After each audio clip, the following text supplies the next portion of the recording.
go, Papa.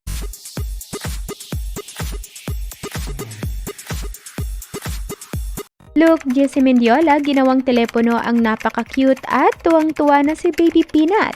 Marami nga namang muli ang natuwa sa bagong TikTok video na ito ng mag-inang Jessie at Baby Peanut kung saan masayang ibinahagi ni Mami Jessie Mendiola ang video nilang dalawa ng kanyang maganda at cute na anak.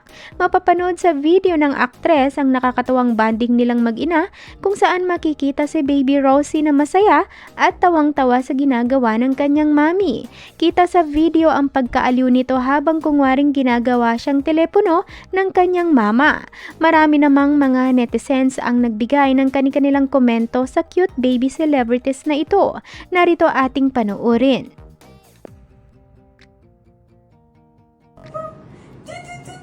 Let's go, Papa.